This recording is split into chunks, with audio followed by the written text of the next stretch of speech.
Le quotidien espagnol Sportif AS affirme avoir obtenu des informations sur la façon dont Karim Benzema a été écarté de sa sélection avant le début du mondial.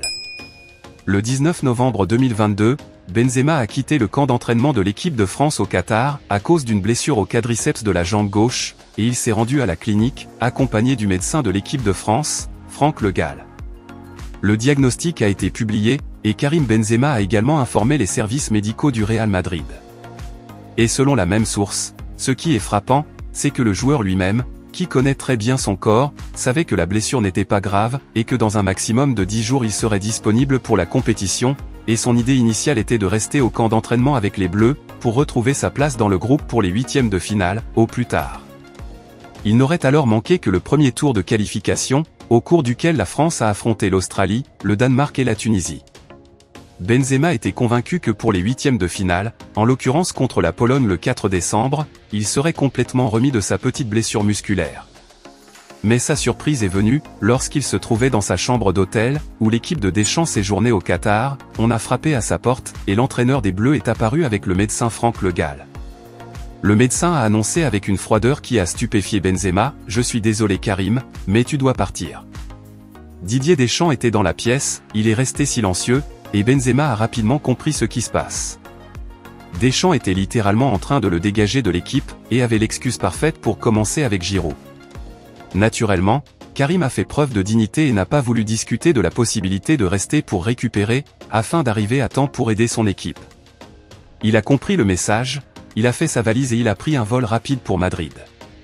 Le lendemain, il a commencé son rétablissement à Valdebebas, et juste une semaine plus tard, il est parti en vacances à l'île de la Réunion. Sa blessure était complètement guérie, et pire encore, le docteur des Bleus aurait avoué par la suite à Karim, que ce message froid et calculé était un ordre de Deschamps, et qu'il n'était qu'un simple messager. Cela explique la froideur et la bassesse avec lesquelles Didier Deschamps s'est exprimé, lorsque les médias l'ont interrogé sur l'éventualité d'un retour de Benzema, dans la dernière ligne droite de la Coupe du Monde, étant donné qu'il figurait toujours sur la liste officielle de la FIFA, et qu'il n'avait pas été remplacé par un autre attaquant. « Je n'ai même pas envie de répondre, question suivante », a lancé le coach en conférence de presse. Karim Benzema, beaucoup plus élégant et poli, il a soutenu ses coéquipiers sur les réseaux sociaux, au fur et à mesure que la France progressait dans la Coupe du Monde.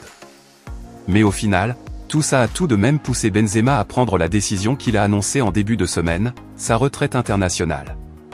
Après l'exclusion du meilleur joueur du monde du Mondial 2022, la presse espagnole avait évoqué une conspiration contre Karim Benzema, annoncé forfait pour toute la compétition. Rappelons qu'après son retour à Madrid, les médecins auraient expliqué au Ballon d'Or que sa blessure n'était pas aussi grave, et qu'il aurait même pu jouer la suite de la compétition depuis le troisième match de la phase de groupe, contre la Tunisie. D'autres sources ont évoqué que certains joueurs de Didier Deschamps étaient soulagés par le départ du Ballon d'Or, on se disait que des choses se seraient passées avant son départ, et cela se confirme. Tout d'abord, Karim Benzema annonce sa retraite internationale, au lendemain de la finale perdue contre l'Argentine de Lionel Messi, et le soir, le journaliste Romain Molina lâche un gros scoop. Selon le journaliste français, ce sont Hugo Lloris et Antoine Griezmann qui ne voulaient pas de Karim Benzema en équipe de France. À en croire Molina, ils étaient tous les deux heureux que Benzema soit déclaré forfait pour la Coupe du Monde, car ils se considèrent comme les seuls leaders, et ils n'auraient jamais vraiment accepté le retour du meilleur joueur du monde, et ils se seraient carrément réjouis de son départ précipité du Qatar. Et d'après la même source, beaucoup de joueurs français ne font pas confiance au staff médical de l'équipe nationale, et appellent leurs propres médecins, et le problème date déjà de l'Euro 2020. De plus, Molina a affirmé que Giroud et Benzema sont en bons termes, et du côté de Giroud, il se demandait pourquoi Didier Deschamps ne les alignait pas tous les deux. Il a confirmé aussi qu'il y avait des joueurs qui soutenaient Benzema, mais la Fédération française de football leur a demandé d'arrêter de le faire, et surtout pas en public. Les conséquences du clash entre Karim Benzema et l'équipe de France continuent de surgir, ainsi, et comme l'a confirmé le journaliste Romain Molina, ce n'est pas seulement le staff des Bleus qui est impliqué dans cette histoire, des joueurs tricolores seraient également impliqués. De ce fait, Karim Benzema a donc décidé d'en finir, et il s'est désabonné des comptes Instagram de nombreux joueurs de l'équipe de France, tels que Tchouaméni, et il n'a gardé que Camavinga, Mbappé, Marcus Thuram, et Varane. Rappelons que Didier Deschamps avait annoncé auparavant, que la Coupe du Monde 2022 serait sa toute dernière compétition avec l'équipe de France, mais les choses pourraient changer, et le coach est à présent indécis. De son côté, Zinedine Zidane a refusé des offres stratosphériques du Paris Saint-Germain et de Manchester United, seulement pour entraîner les Bleus. Dans un entretien accordé à l'équipe, le champion du monde de 98, Christophe Dugarry, ne veut pas oublier les 80 minutes plus que médiocres, proposées par les Bleus dimanche dernier face à l'Argentine.